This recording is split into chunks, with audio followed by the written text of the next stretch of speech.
ओम शांति। आज 21 अप्रैल 2026 के बाबा के अनमोल मधुर महावाक्य सुनेंगे। आज की मुरली से पहले गीत बजा है धीरज धर मनवा। बाबा भी आकर हम बच्चों को इस पुरानी दुनिया में धीरज दे रहे हैं कि बच्चे अभी बहुत थोड़े दिन बचे हैं, तुम्हें अपनी नई दुनिया में जाना है। इसीलिए समय परिस्थिति को देखते हुए भी अपने मन को अचल अड़ोल बनाना है। साथ ही साथ बाबा कहे, ज्ञान का सागर बाप जब इस संसार में आते हैं तो ज्ञान की डांस करते हैं। जैसे शास्त्रों में दिखाया कि श्री कृष्ण ने बांसुरी बजाई और डांस किया। वास्तव में ये कांठ की मुरली नहीं है, परंतु ये ज्ञान मुरली, और ज्ञान मुरली जब बजती है तो हर आत्मा का मन मयूर डांस करने लगता है। तो बाबा कहते जैसे दुनिया के अंदर कोई डांसिंग गर्ल होती है, वो जब डांस करते हैं और वाह लोग करते हैं तो वह भी बहुत अच्छा अपना परफॉर्मेंस देती है। ठीक इसी तरह बाबा की मुरली भी अच्छे चात्रक बच्चों के आगे बहुत सुंदर निकलती है। इसीलिए बाबा कहे, तुम जब सन्मुख सुनते हो तो तुम्हें भी आनंद आता है, क्योंकि बाबा डायरेक्ट बच्चों को ज्ञान की मधुर बातें सुनाते हैं। तो इसीलिए मुरली को हमेशा सुनना है, मुरली कभी मिस नहीं करनी है। सुनते हैं आज के बाबा के अनमोल मधुर महावाक्य। ओम शांति। मीठे बच्चे, ज्ञान सागर बाप आए हैं तुम बच्चों के सन्मुख ज्ञान डांस करने। तुम होशियार सर्विसेबल बनो तो ज्ञान की डांस भी अच्छी हो। आज की मुरली से प्रश्न है, संगम युग पर तुम बच्चे अपने में कौन सी हॉबी डालते हो? हॉबी यानी आदत। तो बाबा कहते संगम युग पर तुम बच्चे अपने में कौन सी आदत डालते हो? उत्तर है याद में रहने की। यही है रूहानी हॉबी। परमात्मा की याद में रहने की यही है रूहानी हॉबी। हॉबी यानी आदत। इस हॉबी के साथ साथ तुम्हें दिव्य और अलौकिक कर्म भी करने हैं। तुम हो ब्राह्मण, तुम्हें सबको सच्ची सच्ची कथा जरूर सुनानी है। सर्विस की भी तुम बच्चों में हॉबी होनी चाहिए। तो कौन सी आदत होनी चाहिए? एक है याद में रहने की और दूसरी है सेवा करने की। तो बाबा कहे ये दो हॉबी तुम बच्चों को जरूर होनी चाहिए। आज की मुरली से पहले गीत बजा है धीरज धर मनवा, तेरे सुख भरे दिन आए हैं। ओम शांति। जैसे कोई हॉस्पिटल में बीमार होते हैं तो पेशेंट दुख से छूटने की आश रखते हैं। डॉक्टर से पूछते हैं क्या हाल है, कब यह बीमारी छूटेगी? वह तो सब है हद की बातें, यह है बेहद की बात। सुप्रीम सर्जन परमात्मा भी आते हैं सबको दुखों से छुड़ाने के लिए। तो शिव बाबा से भी पूछते हैं बच्चे, बाबा कब तक ये बीमारी छूटेगी? बाप आकर बच्चों को राय देते हैं। यह तो बच्चे जान चुके हैं कि बरोबर सुख और दुख का खेल है। यूं तो तुम बच्चों को सतयुग में जाने से भी जास्ती फायदा है यहाँ।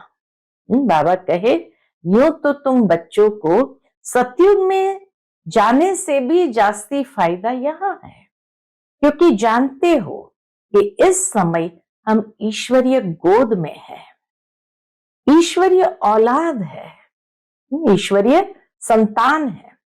इस समय हमारी बहुत ऊंच ते ऊंच गुप्त महिमा है।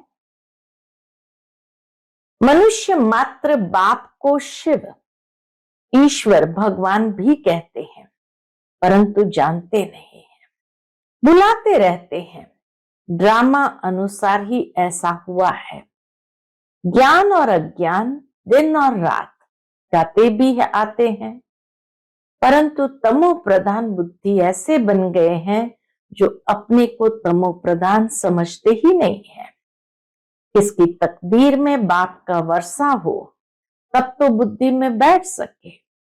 बच्चे जानते हैं कि हम बिल्कुल ही घोर अंधियारे में थे, अब बाप आया है तो कितना सोजरा मिला है। बाप जो नॉलेज समझाते हैं वह कोई भी वेद शास्त्र ग्रंथ आदि में नहीं है, वह भी बाप सिद्ध कर बताते हैं। तुम बच्चों को रचता और रचना के आदि मध्यंत की रोशनी देता, वह फिर प्रायलोप हो जाती है। मेरे बिगर फिर किसको ज्ञान मिल न सके, फिर यह ज्ञान प्रायलोप हो जाता है। समझ में आता है कि कलयुग पास्ट हुआ, फिर 5000 वर्ष बाद रिपीट होगा। यह है नई बात, चक्र की है नई बात कि जो कलयुग पास्ट हुआ फिर 5000 साल बाद ही रिपीट होगा। यह तो शास्त्रों में है नहीं, चक्र का ज्ञान शास्त्रों में है नहीं। बाप तो ये नॉलेज सभी को एक जैसी पढ़ाते हैं, परंतु धारणा में नंबरवार है। कोई अच्छे सर्विसेबल बच्चे आते हैं तो बाबा का डांस भी ऐसा चलता है। डांसिंग गर्ल के आगे देखने वाले बहुत शौकीन होते हैं, तो वह भी खुशी से बहुत अच्छा डांस करती है।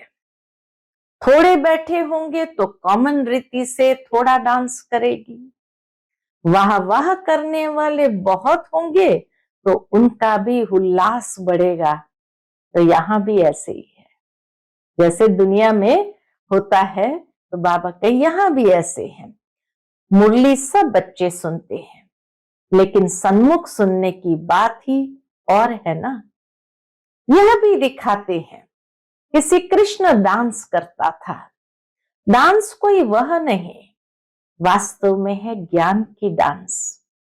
शिव बाबा खुद बताते हैं कि मैं ज्ञान की डांस करने आता हूं, मैं ज्ञान का सागर हूं, तो अच्छी अच्छी पॉइंट्स निकलती है।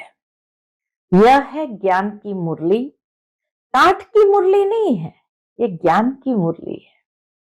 पतित पावन बाप आकर सहज राजयोग सिखाएंगे या लकड़ी की मुरली बजाएंगे? परमात्मा आकर, पतित पावन बाप आकर सहज राजयोग सिखाएंगे या लकड़ी की मुरली बजाएंगे? यह किसके ख्याल में ही नहीं होगा कि बाप आकर ऐसे राजयोग सिखाते हैं। अभी तुम जानते हो, बाकी कोई भी मनुष्य मात्र को ये बुद्धि में आ न सके कि परमात्मा आकर कैसे राजयोग सिखाते हैं। आने वालों में भी नंबरवार पद पाते हैं। जैसे कल्प पहले किया है वैसे ही पुरुषार्थ करते रहते हैं। तुम जानते हो कि कल्प पहले मुआफिक बाप आते हैं, आकर बच्चों को सब राज खोल कर बताते हैं। कहते हैं कि मैं भी बंधन में बंधा हुआ हूं, हर एक इस ड्रामा के बंधन में बंधा हुआ है। जो कुछ सतयुग में हुआ था वही फिर होगा। कितनी अनेक प्रकार की योनियां हैं, सतयुग में इतनी योनियां थोड़ी होगी। सतयुग में तो अच्छे अच्छे पंछी भी होंगे, अच्छे अच्छे पशु भी होंगे, इतनी सारी योनियां नहीं होंगी। वहां तो थोड़ी वैरायटी होगी, फिर वृद्धि को पाते रहते हैं। जैसे धर्म भी बढ़ते जाते हैं ना, सतयुग में तो थे नहीं, तो सतयुग में थे वह फिर सतयुग में ही देखेंगे। जो सतयुग में था वही फिर बाबा कहे सतयुग में ही देखेंगे। सतयुग में कोई भी छींची गंध करने वाली चीज हो न सके। उन देवी देवताओं को कहते ही है भगवान भगवती, और कोई खंड में कभी भी किसको गॉड गॉडेस कह नहीं सकते। वह देवताएं जरूर हेवन में राज्य करते थे, उनका देखो गायन कितना है। तुम बच्चों को अभी धीरज आ गया है। ज्ञान डांस की बात बाबा ने किया, अभी बाबा फिर से धीरज पर ले आते हैं कि तुम बच्चों को अभी धीरज आ गया है। तुम जानते हो हमारा मर्तबा कितना ऊंच है, वह कम है। हम इतने मार्क्स से पास होंगे, हर एक अपने को समझ तो सकते हैं ना कि फलाना अच्छी सर्विस कर रहा है। हाँ, चलते चलते तूफान भी आ जाते हैं। बाप तो कहते हैं कि बच्चों को कोई भी ग्रहाचारी तूफान आदि न आए। माया अच्छे अच्छे बच्चों को भी गिरा देती है, तो बाप धीरज देते रहते हैं। बाकी थोड़ा समय है, बाबा धीरज देते, बच्चे बाकी थोड़ा समय है, तुमको सर्विस भी करनी है। स्थापना हो गई फिर तो जाना ही है, इसमें एक सेकंड भी आगे पीछे नहीं हो सकता। ये राज बच्चे ही समझ सकते हैं, ड्रामा के राज को बच्चे ही समझ सकते हैं। हम ड्रामा के एक्टर्स हैं, इसमें हमारा मुख्य पार्ट है। भारत पर ही हार और जीत का खेल बना हुआ है। भारत ही पावन था, कितनी पीस प्यूरिटी थी, ये कल की ही बात है। भारत कितना पावन था, कितनी पीस प्यूरिटी थी, बाबा कहते ये कल की ही बात है। कल हमने ही पार्ट बजाया था, 5000 वर्ष का पाठ सारा नूंदा हुआ है। हम चक्र लगाकर आए हैं, अब फिर बाबा से योग लगाते हैं, इससे ही खाद निकलती है। बाप याद आएगा तो वर्षा भी जरूर याद आएगा। पहले पहले अलफ को जानना है। बाप कहते तुम मेरे को जानने से मेरे द्वारा सब कुछ जान जाएंगे। ज्ञान तो बड़ा सहज है, 1 सेकंड का, फिर भी समझाते रहते हैं, पॉइंट्स देते रहते हैं। मुख्य पॉइंट है मन मना भव, इसमें ही विघ्न पड़ते हैं। मुख्य पॉइंट है बाबा को याद करने की, मन मना भव होने की, लेकिन बाबा कहते इसमें ही विघ्न पड़ते हैं। क्या विघ्न पड़ते हैं? देह अभिमान आ जाने से फिर अनेक प्रकार के घुटके आ जाते हैं, मूंझते हैं अंदर में, फिर योग में रहने नहीं देते हैं। जैसे भक्ति मार्ग में श्री कृष्ण की याद में बैठते हैं तो बुद्धि कहां कहां भाग जाती है। भक्ति का अनुभव तो सबको है, इस जन्म की बात है। इस जन्म को जानने से कुछ न कुछ पास्ट जन्म को भी समझ सकते हैं। बच्चों को हॉबी हो गई है, कौन सी हॉबी हो गई है? आदत हो गई है, कौन सी? बाप को याद करने की। जितना याद करते हो उतना खुशी बढ़ती है।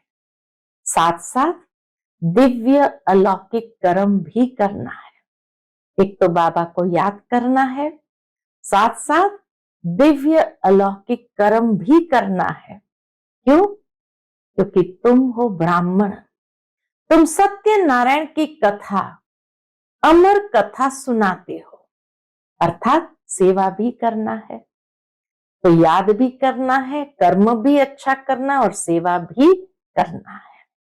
मूल बात एक है जिसमें सब कुछ आ जाता है। याद से ही विकर्म विनाश होते हैं। ये एक ही हॉबी रूहानी है, यह है रूहानी स्पिरिचुअल हॉबी। बाप समझाते हैं कि नॉलेज तो बड़ी सहज है। कन्याओं का नाम भी गाया हुआ है, अधर कुमारी, कुमारी, कन्या। कुमारी का नाम सबसे ज्यादा बाला है, उनको कोई बंधन नहीं है। वह पति तो विकारी बना देते, ये बाप तो स्वर्ग में ले जाने के लिए श्रृंगारते हैं, स्वीट सागर में ले जाते हैं। बाप कहते इस पुरानी दुनिया को, पुरानी देह सहित बिल्कुल भूल जाना है, सब कुछ भूल जाना है। आत्मा कहती है, क्या कहती है कि हमने तो 84 जन्म पूरे किए हैं, अब फिर हम बाप से पूरा वर्षा लेंगे।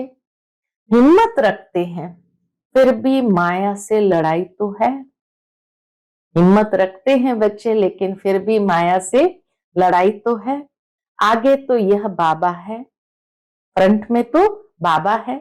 माया के तूफान जास्ती इनके पास आते हैं, बहुत आकर पूछते हैं बाबा हमको ये होता है। बाबा बताते हैं कि बच्चे हाँ, ये तूफान तो जरूर आएंगे, ये तो आने ही है।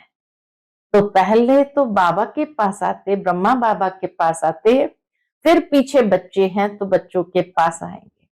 तो इसीलिए जब बाबा को बताते हैं बच्चे के बाबा हमको ये होता है, तो बाबा कहते बच्चे हाँ, ये तूफान तो जरूर आएंगे, पहले तो मेरे पास आते हैं, अंत में सब कर्मातीत अवस्था को पालेंगे।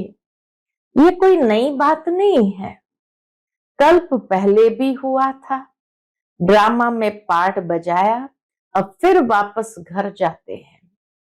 बच्चे जानते हैं ये पुरानी दुनिया नर्क है। कहते भी है कि लक्ष्मी नारायण क्षीर सागर में रहते थे, इन्हों के मंदिर कितने अच्छे अच्छे बनाते हैं। पहले पहले मंदिर बनाया होगा तो क्षीर का ही तालाब बनाकर विष्णु की मूर्ति को बिठाया होगा। बाबा कहते पहले पहले जब मंदिर बनाया होगा तो क्षीर यानी दूध का ही तालाब बनाकर विष्णु की मूर्ति को बिठाया होगा। बहुत अच्छे अच्छे चित्र बनाकर पूजा करते थे। उस समय तो बहुत ही सस्ताई थी। बाबा का सब देखा हुआ है। ब्रह्मा बाबा भक्ति मार्ग में बहुत थे, तो बाबा का सब देखा हुआ है। बरोबर ये भारत कितना पवित्र क्षीर का सागर था, दूध का सागर था। दूध की जैसे नदियां थी, दूध घी की जैसे नदियां थी। यह तो महिमा दे दी है, स्वर्ग का नाम लेते ही मुख पानी होता है। तुम बच्चों को अब ज्ञान का तीसरा नेत्र मिला है, तो बुद्धि में समझ आई है। बुद्धि चली जाती है अपने घर, फिर स्वर्ग में आएंगे। तो बाबा कहते तुम बच्चों को तो हर बात की यथार्थ समझानी मिली है। क्यों? क्योंकि ज्ञान का तीसरा नेत्र मिला है, वहां सब कुछ नया ही नया होगा। बाबा श्री नारायण की मूर्ति देख बहुत खुश होता था, बहुत प्यार से रखता था। ये नहीं समझता था कि हम ही यह बनूंगा। ये ज्ञान तो अब बाबा से मिला है, अभी शिव बाबा से मिला है। तुमको ब्रह्मांड और सृष्टि चक्र के आदि मध्य अंत का ज्ञान है। जानते हो कि हम कैसे चक्कर लगाएंगे। बाबा हमको राजयोग सिखला रहे हैं। तुम बच्चों को बहुत खुशी होनी चाहिए। बाकी थोड़ा समय है, शरीर को कुछ न कुछ तो होता रहता है। अब यह तुम्हारा अंतिम जन्म है, अब तुम्हारे सुख के दिन आते हैं। धीरज धर मनवा, अब तुम्हारे सुख के दिन आते हैं। ड्रामा प्लान अनुसार देखते हो कि विनाश सामने खड़ा है। तुमको तीसरा नेत्र मिला है। मूल वतन, सूक्ष्म वतन, स्थूल वतन को अच्छी रीति जानते हो। यह स्वदर्शन चक्र तुम्हारी बुद्धि में फिरता रहता है। खुशी होती है। इस समय हमको बेहद का बाप टीचर बन पढ़ाते हैं, परंतु नई बात होने के कारण घड़ी घड़ी भूल जाते हैं। नहीं तो बाबा कहने से ही क्या होता है, बाबा कहने से ही खुशी का पारा चढ़ जाना चाहिए। राम तीर्थ श्री कृष्ण का भक्त था, तो श्री कृष्ण के दर्शन के लिए कितना करते थे। उनको साक्षात्कार हुआ और खुशी हो गई, परंतु उससे क्या हुआ? मिला तो कुछ भी नहीं। यहां तो तुम बच्चों को खुशी भी है, क्योंकि जानते हो कि 21 जन्म के लिए हम इतना ऊंच पद पाते हैं। 3 हिस्सा तो तुम सुखी रहते हो, सतयुग त्रेता द्वापर 3 हिस्सा तो जैसे सुखी रहते हो। अगर आधा आधा हो फिर तो फायदा ही नहीं हुआ। तुम 3 हिस्सा सुख में रहते हो, तुम्हारे जैसा सुख कोई देख न सके। तुम्हारे लिए तो सुख अपार है। महान सुख में तो दुख का पता ही नहीं चलता है। संगम पर तुम दोनों को जान सकते हो। अभी हम दुख से सुख में जा रहे हैं।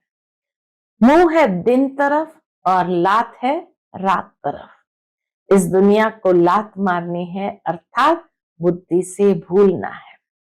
दुनिया को लात मारना माना बुद्धि से उसको भूल जाना। आत्मा जानती है कि अब वापस घर जाना है। बहुत पार्ट बजाया, ऐसे ऐसे अपने साथ बातें करनी होती है। अब जितना बाप को याद करेंगे उतना ही कट निकलेगी। जितना बाप की सर्विस पर रह समान बनाएंगे उतना ही बाप का शो करेंगे। बुद्धि में है कि अब घर जाना है तो घर को ही याद करना चाहिए। पुराना मकान गिरता रहता है। अब कहाँ नया मकान, कहाँ पुराना मकान। रात दिन का फर्क है। ये तो हूबहू विषय वैतरणी नदी है। एक दो को मारते झगड़ते रहते हैं। बाकी भी बाबा आया है तो बहुत लड़ाई शुरू हो गई है। अगर स्त्री विकार नहीं देती तो कितना तंग करते हैं, कितना माथा मारते हैं। कल्प पहले भी अत्याचार हुए थे। वह अभी की बात गाई जाती है। देखते हो कि कितना पुकारती है। वही ड्रामा का पार्ट बज रहा है। यह बाप जाने और बच्चे जाने और न जाने कोई। आगे चल सबको समझने का है। गाते भी है पतित पावन सर्व का सदगति दाता बाप है। तुम कोई को भी समझा सकते हो कि भारत स्वर्ग और नर्क कैसे बनता है। आओ तो हम तुम्हें सारे वर्ल्ड की हिस्ट्री ज्योग्राफी समझाए। ये बेहद की हिस्ट्री ज्योग्राफी ईश्वर ही जाने और ईश्वर के तुम बच्चे जानो। बेहद की हिस्ट्री ज्योग्राफी कौन जानते? एक तो ईश्वर जाने और ईश्वर के तुम बच्चे जानो। पवित्रता सुख शांति की कैसे स्थापना होती है, इस हिस्ट्री ज्योग्राफी को जानने से तुम सब कुछ जान जाएंगे। बेहद के बाप से तुम जरूर बेहद का ही वर्षा लेंगे। ये आकर समझो। टॉपिक बहुत है। तुम बच्चों का तो अब दिमाग ही यानी भरपूर हो गया है। तुम बच्चों का तो अब दिमाग ही ज्ञान से भरपूर हो गया है। खुशी का कितना पारा चढ़ता है। सारी नॉलेज तुम बच्चों के पास है। नॉलेजफुल बाप से नॉलेज मिल रही है। फिर हम ही जाकर लक्ष्मी नारायण बनेंगे। वहां फिर ये नॉलेज कुछ भी नहीं होगी। कितनी गुह्य बातें समझने की है। बच्चे सीढ़ी को अच्छी रीति समझ गए हैं ना, तो ये चक्र 84 का है। अब मनुष्य को भी क्लियर कर समझाना है। इसको अब स्वर्ग व पावन दुनिया थोड़ी कहेंगे। इसको अब स्वर्ग व पावन दुनिया थोड़ी कहेंगे। सतयुग अलग है, कलयुग अलग चीज है। ये चक्र कैसे फिरता है ये समझाने में सहज है। समझानी अच्छी लगती है, परंतु पुरुषार्थ कर याद की यात्रा में रहे ये बहुतों से हो नहीं सकता है। बाबा कहते ज्ञान तो अच्छा लगता है, परंतु याद की यात्रा में रहने का पुरुषार्थ करे ये बहुतों से नहीं हो सकता। अच्छा, मीठे मीठे सिकिलदे बच्चों प्रति माता पिता बाप दादा का याद प्यार और गुड मॉर्निंग। रूहानी बाप की रूहानी बच्चों को नमस्ते। हम सब रूहानी बच्चों की रूहानी माता पिता बाप दादा को याद प्यार, गुड मॉर्निंग और नमस्ते। नमस्ते। शुक्रिया बाबा, शुक्रिया। आज की मुरली से धारणा के लिए मुख्य सार है। पहली पॉइंट, इस पुराने देह और दुनिया को बुद्धि से भूल बाप और घर को याद करना है। सदा इसी खुशी में रहना है कि अभी हमारे सुख के दिन आए कि आए। दूसरी पॉइंट, नॉलेजफुल बाप से जो नॉलेज मिली है उसका सिमरण कर दिमाग को भरपूर रखना है। ज्ञान का सिमरण करते हुए दिमाग को भरपूर रखना है। देह अभिमान में आकर कभी भी किसी प्रकार का गुटखा नहीं खाना है। आज का बाप दादा का मधुर वरदान हम बच्चों के प्रति है, सदा एक रस स्थिति के तख्त पर विराजमान रहने वाले बाप दादा के दिल तख्त नशीन भव। सदा एक रस स्थिति के तख्त पर विराजमान रहने वाले बाप दादा के दिल तख्त नशीन भव। सभी से श्रेष्ठ तख्त बाप दादा के दिल तख्त नशीन बनना है, लेकिन इस तख्त पर बैठने के लिए अचल अडोल एक रस स्थिति का तख्त चाहिए। बहुत सुंदर बात बाबा ने कही, बाप दादा के दिल तख्त पर बैठने के लिए स्थिति कैसी होनी चाहिए? अचल अडोल एक रस स्थिति का तख्त चाहिए। अगर इसी स्थिति के तख्त पर स्थित नहीं हो पाते तो बाप दादा के दिल रूपी तख्त पर स्थित नहीं हो सकते। इसके लिए अपने भ्रुकुटी के तख्त पर अकाल मूरत बन स्थित हो जाओ। इस तख्त से बार बार डगमग न हो तो बाप दादा के दिल तख्त पर विराजमान हो सकेंगे। आज का स्लोगन है, शुभ चिंतन द्वारा नेगेटिव को पॉजिटिव में परिवर्तन करो। शुभ चिंतन द्वारा नेगेटिव को पॉजिटिव में परिवर्तन करो। आज का व्यक्त इशारा है, महान बनने के लिए मधुरता और नम्रता का गुण धारण करो।